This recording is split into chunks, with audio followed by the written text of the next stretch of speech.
What is engineering? Let's take a moment to think about your morning. The alarm on your phone goes off at 7:03. You drag yourself to the shower and blast yourself with perfectly warm water in an attempt to wake up. You smear your toothbrush with too much toothpaste and scrub yourself into a foamy mess of minty freshness. You're running late, so you skate downtown, weaving through the commuters, dart across the road, barely making the lights, and jump on the train just before the doors beep shut.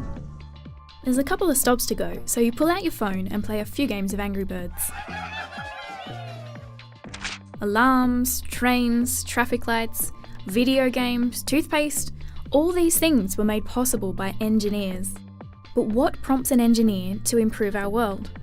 Well, they solve problems.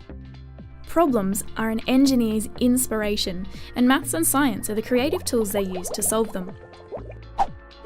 Problems like making your alarm go off at the right time, or making sure your toothpaste has just the right balance of chemicals to give you that perfect smile, or even making a game so addictive it's almost impossible to put down, if that really is a problem. Now let's head over to the airport and jump on an aeroplane. Aeroplanes. They're so easy to take for granted. But don't forget, you can fly! Before aeroplanes, flying was quite a bit more challenging. Every bit of your plane has been touched by engineers. A mechanical engineer designed the engine. A mechatronics engineer devised the controls. The fuel? Extracted by mining engineers and refined by chemical engineers. The navigation systems?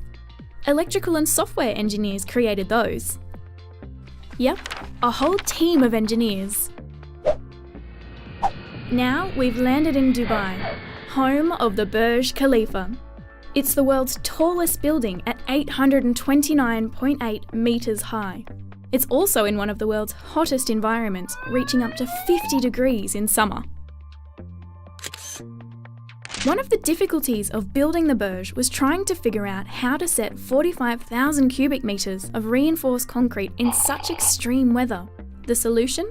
A clever method of pumping iced liquid concrete into the 55,000-tonne steel frame during the night. The result?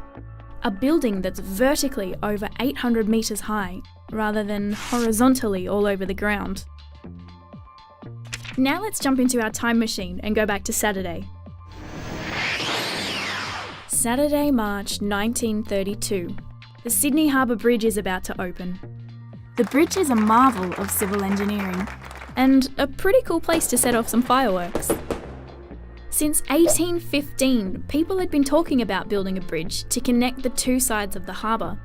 The problem was that the harbour was so incredibly wide. How could a bridge span such a width and support its own weight? The solution? The Romans! Well, actually it was an idea they came up with. The arched bridge works by transferring the weight into horizontal forces and bracing them at the ends of the arch. But what about the future? What problems will engineers solve next? Will we finally have affordable solar power? Or robots that can perform life-saving surgery? Or a building that's so tall your view is of outer space?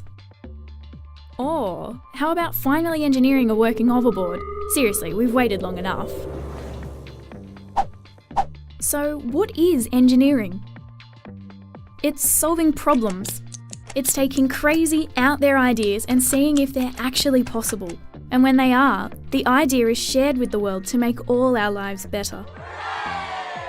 So, what problems do you want to solve?